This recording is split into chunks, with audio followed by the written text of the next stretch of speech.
तो आपका today news 9 में आपके साथ मैं हूं मुनिस मलिक। निकाय चुनाव की सरगर्मियां काफ़ी ज़ोरों पर हैं। कांग्रेस से कुछ दावेदार हैं, हालांकि दावेदारों की लिस्ट तो बहुत लंबी है। कुछ ऐसे नाम हमारे सामने आए हैं जिन्हें अगर हम टॉप पर ना रखें तो उनके साथ नाइंसाफ़ी होगी। एक ऐसे ही शख्सियत से, एक ऐसे ही टॉप लीडरशिप के नेता से हम आज आपको रूबरू करा रहे हैं। आज हमारे साथ एक ख़ास मेहमान मौजूद हैं, इनका परिचय कराते हुए चलें। किन्नू शुक्ला जी उर्फ़ अरुण शुक्ला जी, आपको बहुत-बहुत स्वागत है हमारे कार्यक्रम में। धन्यवाद। तो सबसे पहले तो हम ये जानना चाहेंगे, देखिए बात आती है दावेदारी की, चूँकि निकाय चुनाव की बात हो रही है और बात आती है दावेदारी की। तो हम सबसे पहला सवाल जो हम भी जानना चाहते हैं और हमारी ऑडियंस भी जानना चाहती है वो ये कि आपकी दावेदारी और प्रत्याशियों की दावेदारी से कितनी अलग है? देखिए, ये तो कहना पार्टी के कार्यकर्ताओं के साथ नाइंसाफ़ी होगी। जितनी महत्वपूर्ण मेरी दावेदारी है, कहीं मुझसे ज़्यादा महत्वपूर्ण जो हमारी पार्टी के कार्यकर्ता टिकट माँग रहे हैं, उनकी ज़्यादा है, मुझसे ज़्यादा दावेदारी। क्योंकि ये चाहे वो छोटा कार्यकर्ता हो, बड़ा कार्यकर्ता हो, पार्टी के लिए जब परिश्रम करता है, तो उसकी अपेक्षा होती है कि सक्रिय राजनीति में आए। वो कोई सा भी चुनाव हो, छोटा हो या बड़ा हो, हर आदमी की जो पार्टी के अंदर काम करता है, किसी भी राजनीतिक दल के अंदर, तो उसकी उसकी भावना होती है कि उसे मिले। और मैं कैसे मान लूँ कि मेरी दावेदारी बड़ी है? मुझसे अच्छे लोग हैं मेरी पार्टी के अंदर, मुझसे काबिल लोग हैं मेरी पार्टी के अंदर, और उनका भी अधिकार बनता है, उनका भी हक है कि वो टिकट माँगे और उनको टिकट मिले। वो तो पार्टी का फैसला होगा, पार्टी का डिसीजन होगा, जो पार्टी जिसे अच्छा समझेगी, पार्टी जिसे ड्यूटियाँ लगाती है, क्षेत्र में बाँटती देती है कि भई तुम्हें इस पद पे रहना है, तुम्हें इस पद पे रहना है, तुम्हें इस पद पे रहना है, और सब लोग मिलकर जुल कर के जब काम करते हैं, तभी पार्टी आगे बढ़ती है, तभी पार्टी जीतती है। अच्छा, पार्टी तभी जीतती है जब सब कार्यकर्ता मिल-जुल के काम करते हैं और पार्टी को मजबूत करते हैं। अच्छा, एक पर्सनल सवाल मैं आपसे जानना चाहता हूँ। राजनीति में आपकी शुरुआत कहाँ से हुई? कहाँ से आ गए राजनीति में आप? राजनीति में तो मैं सन 96 में एक्टिव राजनीति में आ गया था। अच्छा, मैं ब्लॉक प्रमुख बन गया था रुद्रपुर का, 1996 में, 1986 में, 26 साल मात्र 26 साल की मात्र उम्र में। 26 साल की उम्र में मैं ब्लॉक प्रमुख बन गया था। हुँ, हालाँकि उससे पहले मैं राजनीतिक क्षेत्र में था, माननीय तिलकराज बेहर जी के उससे पहले मैंने विधानसभा के उनको चुनाव लड़ाए मैंने। विधानसभा क्या माननीय तिलकराज बेहर जी सभासद का चुनाव रुद्रपुर से लड़े थे। अच्छा, पुराने साथी हैं आप उनके? हाँ, तब मैं उनको चुनाव लड़ाया था मैंने। हुँ, और अब कांग्रेस के उस टाइम हम लोग भारतीय जनता पार्टी में होते थे। कांग्रेस के उस टाइम अमरनाथ बांगा जिलाध्यक्ष होते थे, और उन्होंने हमें उठा के थाने में बंद करवाया था, हम पूरी रात थाने में बंद रहे। अच्छा आप दोनों लोग। लोगों ने मैं बता रहा अपना मैं बनता हूँ, कई समर्थक थे बेहद जी के जो सारे बंद थे। बेहद जी के साथ मतलब राजनीति में बहुत पहले जुड़ा हुआ हूँ मैं, लेकिन एक्टिव राजनीति में मैं सबदम 96 में 26 साल की उम्र में आया था। अच्छा, ब्लॉक प्रमुख बन गए थे आप ब्लॉक उस टाइम पे। अच्छा, तब से आपका राजनीतिक सफ़र हाँ, लगातार चल रहे हैं। हाँ, मैं ब्लॉक प्रमुख था। हुँ, उसके बाद पिछड़ी जाति की ब्लॉक प्रमुख की सीट आ गई, अच्छा, तो मेजर सिंह को मैंने ब्लॉक प्रमुख बनाया, हाँ, अपनी पत्नी को ज्येष्ठ ब्लॉक प्रमुख बनाया। अच्छा, उसके बाद सरकार ने मुझे तराई विकास संघ, जिसने इस तराई का को बसाया है, उसका मुझे चेयरमैन नॉमिनेट किया। तो इसका मतलब आप उस टाइम बीजेपी में थे, नहीं, नहीं, कांग्रेस कांग्रेस में ही थे? कांग्रेस अच्छा, जब अच्छा। मैं तराई नहीं, का मैं राजनीतिक सफ़र आपका क्या बीजेपी से शुरू हुआ ना? हाँ, राजनीतिक सफर मेरा अच्छा, उस टाइम बीजेपी पे बेहद जी भी बीजेपी में थे, बीजेपी, आप भी बीजेपी में थे, लेकिन अब दोनों साथी थे। दोनों साथी थे। जब बेहर जी की भारतीय जनता पार्टी से टिकट कटी, हुँ, और कांग्रेस पार्टी ने माननीय नरेंद्र तिवारी जी ने और माननीय हरीश रावत जी ने, माननीय इंदिरा हृदय जी ने तिलकराज बेहर जी को कांग्रेस ज्वाइन करवाया। मैंने भी तिलकराज बेहर जी, क्योंकि मैं तिलकराज बेहर जी का एक सिपाही हूँ, पुराने साथी हैं। सिपाही हूँ, साथी भी हूँ, सिपाही भी हूँ, साथी कहने में क्या हर्ज है? साथी भी हूँ।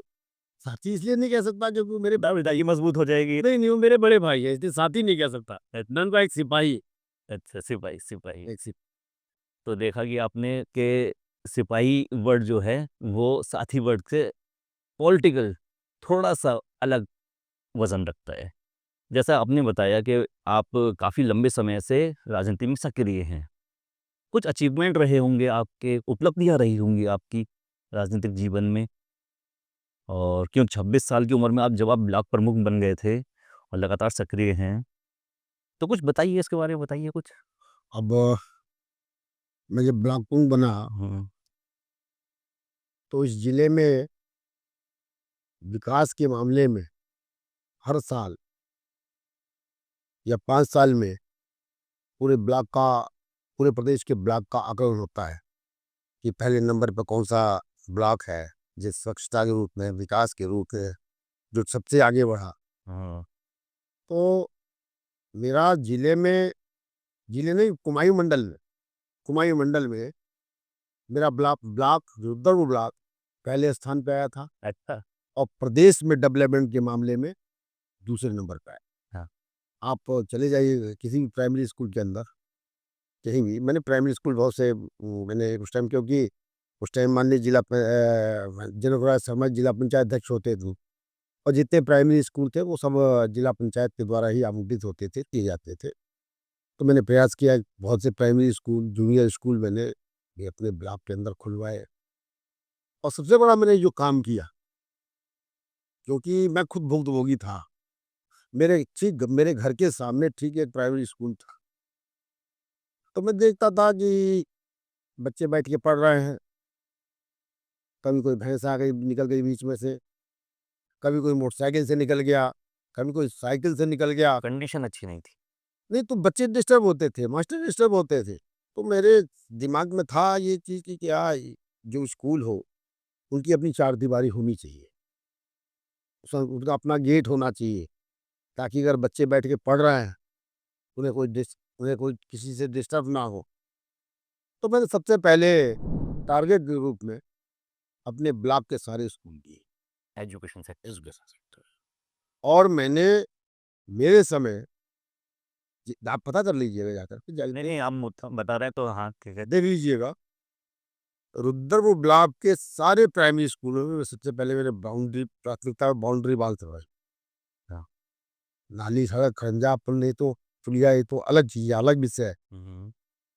सबसे पहले मैंने सारे स्कूलों कवर किया। मैंने मतलब पहला फोकस जो रहा वो बच्चों की शिक्षा पे रहा। शिक्षा पे रहा शिक्षा पे रहा। कि जो स्कूल थे उनकी चारदीवारी और गेट। उससे क्या हुआ कि पहले गांव के अंदर स्कूल की जमीनें भी लोग कब्जा कर लेते थे, पड़ोसी कब्जा कर लेते थे। तो उससे एक तो स्कूलों की जमीनें सुरक्षित हुई, हम्म। प्राइमरी स्कूल की जमीनें सुरक्षित हुई। हम लोग खुद प्राइमरी स्कूल में पढ़े हुए हैं। बिल्कुल। मैं अभी आप सामने बैठ के कह दूं नहीं साहब मैं कॉन्वेंट का पढ़ा हुआ हूँ या उसका पढ़ा हूँ, नहीं, हम तो क्या कहते हैं, प्राइमरी स्कूल में। और एक स्लेट होती थी हम लोग के पास, स्लेट को हम लोग क्या कहते, ताश का जो मसाला है लगा के रगड़ के उससे चमकाते थे। और उसके बाद चौक से हम लोग उस पर लिखते थे। पटरी होती थी, लकड़ी की पटरी होती थी। हम लोग तो ग्रामीण क्षेत्र की पढ़ाई करी है। एजुकेशन कहाँ तक रही आपकी? मेरी एजुकेशन में इंटर तक पढ़ा अच्छा। और उसके बाद मैं फार्मिंग में लग गया, काम धाम में अपने लग गया। हमारे बड़े कम उम्र में ही मैंने सब परिवार की सारी जिम्मेदारियां संभाल ली मैंने और काम धाम किया मैंने। चलिए, जिम्मेदारी से थोड़ा सा आगे बढ़ते हुए अब ये देखते हैं, क्योंकि अब एक परिवार की जिम्मेदारी संभालना होता है और एक जब हजारों परिवार होते हैं साथ में उनकी जिम्मेदारी संभालना होता है। तो अब आपने कदम उठाया है हजारों परिवारों की जिम्मेदारी संभालने का। मतलब अब नहीं उठाया है, ये मैंने अब नहीं उठाया है, अच्छा। ये मेरे जीन्स के अंदर है। अच्छा। ये मेरे जीन्स के अंदर है। अनुवांशिक है।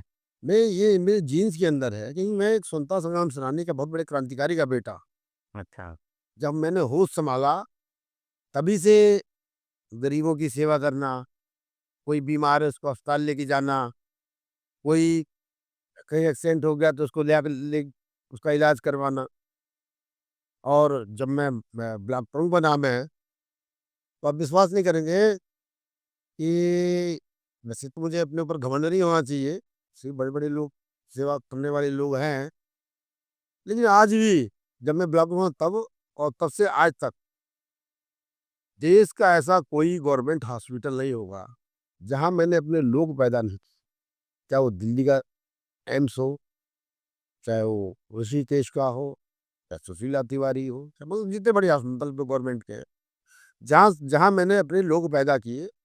और मैं महीने में कम से 15 से 20 जो बहुत ज्यादा रोग से पीड़ित जो लोग होते हैं उनके इलाज के लिए वहाँ भेजता हूँ और जाते हैं लोगों की व्यवस्था होती है, अभी भी भेजते हैं? अभी भेजता हूँ। हाँ। मैंने अपने लोग वहाँ पैदा किए, मैं तो कि सेवा का संकल्प लेके ही मैं राजनीति में आया। सेवा का संकल्प लेके ही राजनीति में आया था और मेरे पिताजी ने, क्यों मेरे पिताजी बड़े, उनके विचार जो थे, उनका भाई राजनीति में तुम जा तो रहे हो, लेकिन राजनीति को धंधा मत बनाना। राजनीति को धंधा मत बनाना। सेवा करने के लिए राजनीति में अगर जा रहे हो तो ये मान करके कि मानव की सेवा करनी है, समाज की सेवा करनी है, इसलिए राजनीति में जाओगे। और मैं अपने पिताजी के वचनों को आज भी याद रखता हूँ हमको कि मैंने राजनीति को कभी धंधा नहीं बनाया, मैंने सेवा करने के लिए राजनीति करता हूँ। राजनीति को धंधा नहीं बनाया और सेवा करने के लिए राजनीति करते हैं। चलिए अगले सवाल की तरफ चलते हैं। इनसे ये जानना चाहेंगे कि आप टिकट के दावेदार हैं, आपको टिकट मिल जाता है और कल की डेट में आप चुनाव भी जीत जाते हैं। तब आपके दिमाग में कोई रोड मैप है कि किस तरीके से मैं शिक्षा को लेके चलूँगा, कैसे विकास करूँगा? क्या-क्या मुद्दे आएँगे सामने, उन समस्याओं का कैसे निवारण होगा? कुछ बनाया होगा अब रोड मैप? देखिए ऐसा है कि वैसे तो मैंने आज तक जो राजनीति की है ग्रामीण क्षेत्र की, बड़ा खुलासा मुझे बताने में कोई वो नहीं, लेकिन हाँ इतना जरूर है कि मेरे पड़ोस में भी रुद्रपुर शहर है। खैर रुद्रपुर में खैर वैसी चीज नहीं, लेकिन बड़े बड़े शहरों हम लोग जाते रहते हैं, दिल्ली हो गया, बॉम्बे बॉम्बे हो गया, पूना हो गया, तो वहां पे जाते हैं तो देखते हैं हम लोग कि ओपन पार्क के अंदर जिम लगे हुए हैं, लोग ये टहलने के लिए, घूमने के लिए, बच्चे पार्क बने हुए हैं, अच्छी व्यवस्थाएं हैं। तो सब चीजें दिमाग में है। शिक्षा के अंदर कहीं ओपन जिम नहीं है, तो जितने पार्क हैं मेरा प्रयास होगा कि हर पार्कों के अंदर ओपन जिम बने और अच्छे सुंदर पार्क बने, जहाँ पे अपने आदमी और इस शहर का जो वातावरण हो, वो भय मुक्त वातावरण हो, ताकि कोई कभी भी जा करके परिवार के साथ जा करके किसी भी पार्क के अंदर अपना टहले, घूमे फिरे, वर्जिश करे। मतलब भयमुक्त बनाने का तो ख़ैर जो आपके दायित्व हो गया वो तो पुलिस विभाग पे हो जाएगा। लेकिन ऐसा है कि समाज के अंदर जो जनप्रतिनिधि होता है, उसका भी बहुत बड़ा दायित्व होता है, उसका भी बहुत बड़ा दायित्व होता है। जब वो एक जागरूक जनप्रतिनिधि जब होता है, तो उससे पुलिस प्रशासन से लेके सब लोग ठीक रहते हैं, मतलब तालमेल बिठा के पुलिस प्रशासन के साथ ठीक-ठाक चल ठीक रहते चलना पड़ता है। ठीक रहते हैं, क्योंकि जनप्रतिनिधि का काम होता है कि वो समाज की मॉनिटरिंग करे, कि समाज में कौन-सी घटना हो रही है, किस लिए हो रही है, क्यों हो रही है, और समय पे शासन प्रशासन से तालमेल बनाए और बना करके भई कौन से ऐसा प्लान किया जाए, कैसे क्या किया जाए। जैसे मैंने किच्छा के अंदर देखा है, बहुत सी ऐसी बस्तियाँ हैं, जहाँ पे छोटे-छोटे बच्चे गलत नशाओं के गिरफ्त में आ रहे हैं। इनको कैसे रोका जाए, इन बच्चों को कैसे कन्विंस किया जाए, इनकी काउंसलिंग कैसे कराई जाए? क्योंकि अगर हमारे जो बच्चे हैं वो हमारे देश का भविष्य है, हमारे देश का भविष्य है।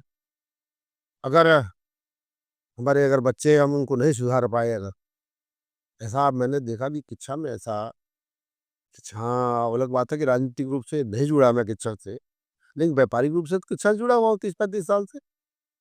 व्यापारिक रूप से जुड़ा हुआ हूँ शिक्षा से 30-35 साल से। मैं देखता हूँ ऐसा कोई जन जागरण का कोई कार्यक्रम नहीं चला। सरकार की तो एक सिस्टम, एक व्यवस्था होती है, पुलिस प्रशासन की एक व्यवस्था होती है। क्या कारण होगा कि जिसकी वजह से जन जागरण का कोई भी प्रोग्राम नहीं चला? अब इसके पीछे मैं नेताओं का स्वार्थ? अब मैं इसके पीछे, मैं तो देखिए मैं पॉजिटिव राजनीति करने वाला आदमी हूँ, नेगेटिव राजनीति नहीं करता। किसने क्या किया, किसने क्या नहीं, मैं क्या करूँगा, मैं अपने बारे में सोचता हूँ। पॉजिटिव राजनीति करेंगे तो नेगेटिव लोगों को कहीं न कहीं नुकसान तो होगा ही। वो होता है बस, हुँ। लेकिन मैं तो आध्यात्मिक आदमी हूँ, मुझे तो अगर कोई गाली देता है, उसकी भी भले की कामना करता हूँ मैं तो। मुझे जो कोई बुरा कहता है, उसे भी ईश्वर से प्रार्थना करता हूँ, ईश्वर इसे सुबुद्धि दो, ये किसी को गलत ना बोले, किसी को गलत ना कहे। मैं तो आध्यात्मिक आदमी हूँ। और ईश्वर ही है, ऐसे है कि वो सबकी जब कोई प्रार्थना करता है, जिस चीज़ की कामना लेकर के, तो वो उसको मार्ग दिखाते हैं। अच्छा, किच्छा की 3 समस्याएँ, कौन-कौन सी 3 समस्याएँ बड़ी हैं जिन्हें लगता है कि मैं इन समस्याओं को दूर कर दूँगा? ये बात किच्छा के लोग भी सुन रहे हैं। अब वो समस्याएँ 3 कौन-सी हैं, वो आप बताएँगे या बाकी समस्याओं के बारे में मैं बताऊँ? नहीं, हमारे पास तो पूरी लिस्ट है। लिस्ट तो मेरे पास भी है। तो लिस्ट है। अब जो टॉप की 3 समस्याएँ हैं, जो आपको लगता है कि किच्छा के लोग या इन समस्याओं से परेशान हैं। देखिए, एक तो जो मोटा-माटी मैं जो समझ रहा हूँ कि शिक्षा के अंदर जो सामुदायिक स्वास्थ्य केंद्र है, उसके अंदर डॉक्टरों की कमी है। अच्छे सर्जन, अच्छे डॉक्टर जो होने चाहिए, वो नहीं है। दूसरा, एक बहुत बड़ी समस्या जो मैं देख रहा हूँ कि ये जो पाहा नहर है, पाहा नहर है, लेफ्ट पाहा नहर है, ये तो मैं जब मैं ब्लॉक प्रमुख था, तो सेंचुरी से जो पानी आता था, तो मैंने इसके खिलाफ काफ़ी बड़ा मतलब मैंने संघर्ष किया था। और पहले तो बहुत गंदा पानी आता था, उसमें फिर प्रदूषण विभाग वालों ने उनको जा कर के फिर उन्होंने पानी ट्रीटमेंट वगैरह करना चालू किया। नहीं तो स्थिति ये होती थी कि एक ये पहा नहर और एक नहर वहाँ पंचक्की फार्म के पास। इन नहरों के अंदर मछली और मेढक और केंचुए भी खत्म हो गए थे। नाला बन गया था, उसमें गंदा पानी आता था, बदबू आती थी। तो फिर मैंने अधिकारियों से बैठ के वार्ता करी, बातचीत करी। तो उसके बाद उन्होंने अपनी ट्रीटमेंट प्लांट वगैरह लगाया और उसको इस पानी को ठीक भी किया। अब क्या स्थिति है मुझे अब तत्काल क्या स्थिति है, मुझे इसकी बहुत ज़्यादा जानकारी नहीं। दूसरा, जो किच्छा के आस-पास के गाँव, जो किच्छा के साथ जुड़े नगर पालिका क्षेत्र में, वहाँ पे माननीय बेहड़ जी जब विधायक होते थे, मैं ब्लॉक प्रमुख होता था, तो एक-एक सड़कें, एक-एक गलियाँ हम लोग बना के गए थे। संजोग से माननीय तिलकराज बेहड़ जी ने भी यहाँ का प्रतिनिधित्व छोड़ दिया और मैं भी किसी पद पे नहीं रहा। तो सौभाग्य है हमारा कि बेहड़ जी दोबारा इस क्षेत्र के विधायक बने। तो जो सड़कें बना के गए थे हम लोग, वो सड़कों की किसी ने रिपेयरिंग तक नहीं कराई। आज तिलकराज बेहड़ जी उनकी रिपेयरिंग करवा रहे हैं। दुनिया भर की तमाम सड़कों की रिपेयरिंग करा दी। दूसरा चीज़, एक चीज़ और मैंने देखा कि जब आबादी बढ़ती है, तो जब कोई कोई शहर डेवलप होता है, तो नई-नई कॉलोनियाँ भी लोग काटते हैं, जब बढ़ता है तो। तो यहाँ पर यहीं की बात नहीं है, हर जगह की स्थिति, हर शहर की ये स्थिति है। कुछ लोग सत्ता के दबाव में, सत्ता की आड़ में अवैध कॉलोनियाँ काटते हैं और नक्शे में तो वो प्रॉपर दिखाते हैं कि हम इतनी सड़क इतनी चौड़ी बना रहे हैं, ये नाली हम बना रहे हैं, इतने बिजली के खंभे लगा रहे हैं। और जो उपभोक्ता होता है, जो प्लाट खरीदने वाला होता है, उसको गुमराह करके वो प्लाट सारे बेच देते हैं।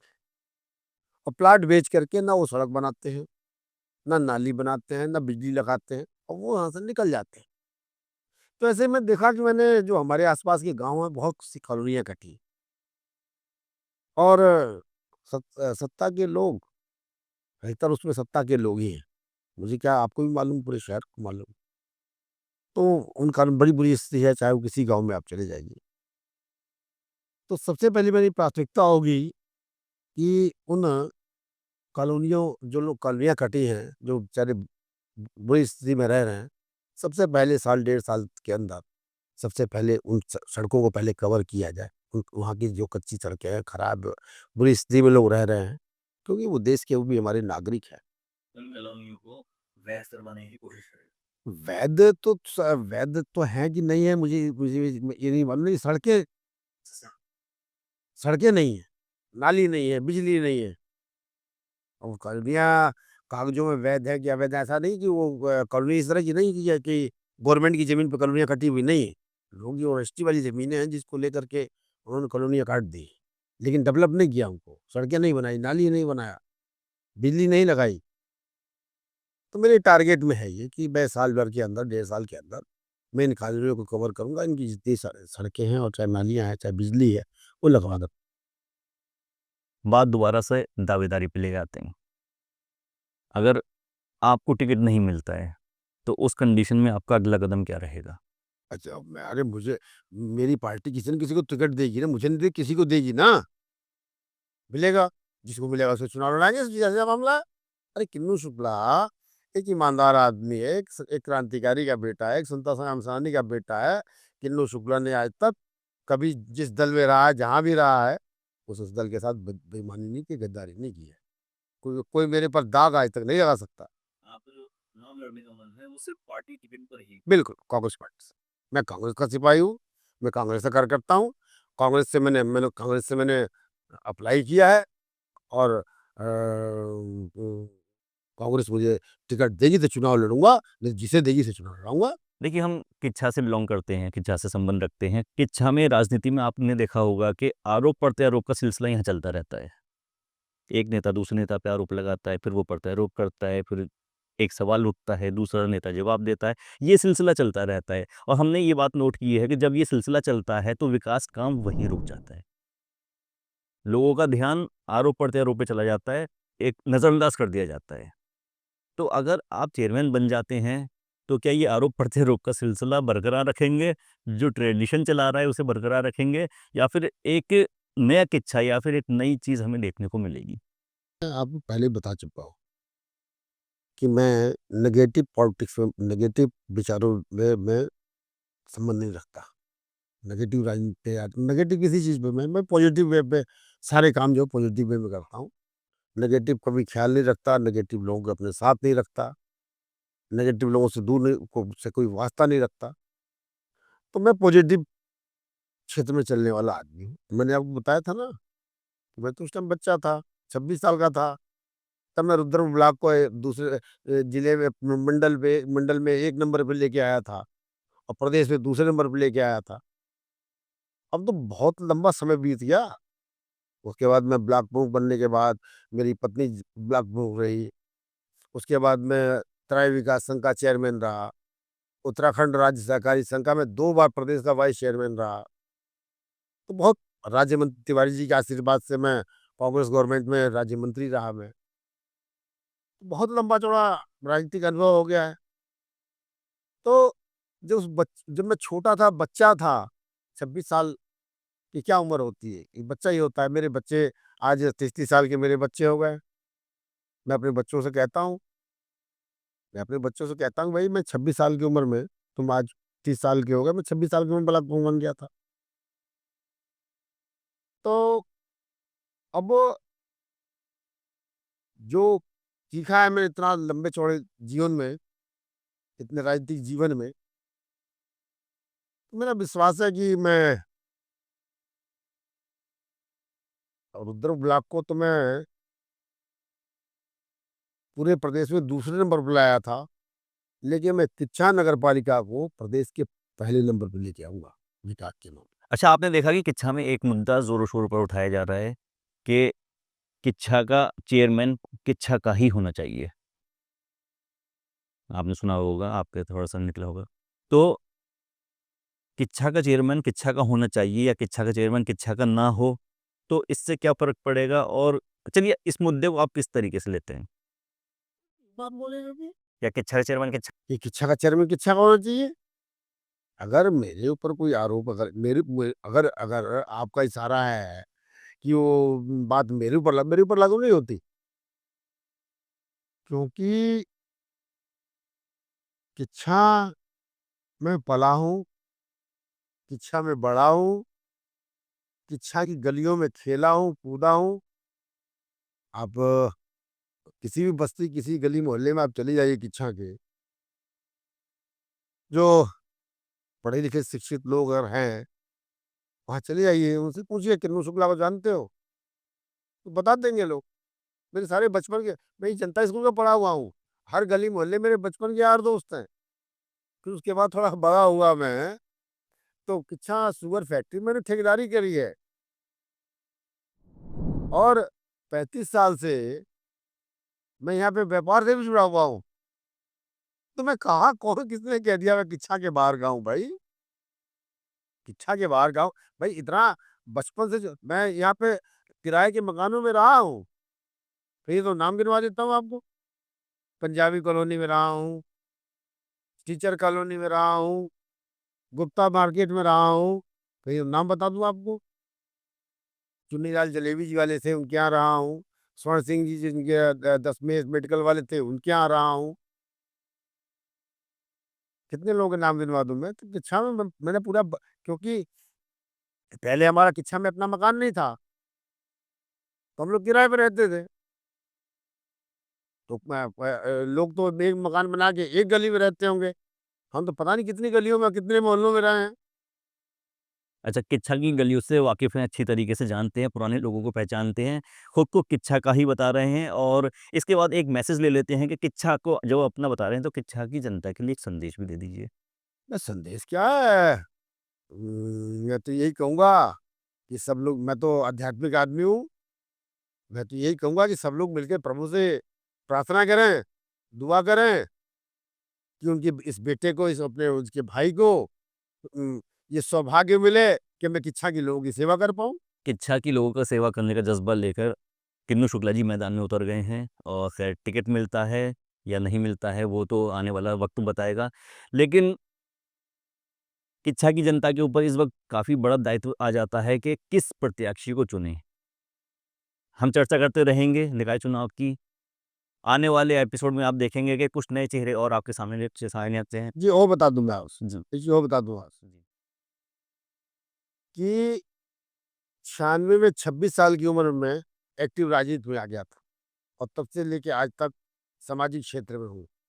मेरे ऊपर कोई ये आरोप लगा दे कि किन्नू शुक्ला ने किसी थाने में कहीं दलाली की है, किन्नू शुक्ला ने किसी डीएम के यहाँ, एसडीएम के यहाँ, तहसीलदार के यहाँ कोई दलाली की है, किन्नू शुक्ला ने किसी को सताया है, ये कोई अगर साबित कर दे तो राजनीतिक क्षेत्र से संन्यास ले लूंगा। इतना लंबा चौड़ा इतिहास है मेरा राजनीतिक जीवन का। 96 में 26 साल की उम्र में ब्लॉक प्रमुख बन गया था और तब से लेके आज तक ऊंचे पदों पर ही रहा हूँ। ये कोई मेरे ऊपर आज आरोप नहीं लगा सकता। एक बहुत बड़ी बात कहते हुए कि संन्यास ले लूँगा राजनीति से अगर कोई मेरे ऊपर आरोप भी लगा दे। काफ़ी बड़ी बात है, बहुत बड़ा दावा है। तो चलिए मिलते हैं अपने अगले कार्यक्रम में किसी नए चेहरे के साथ, तब तक देखते रहिए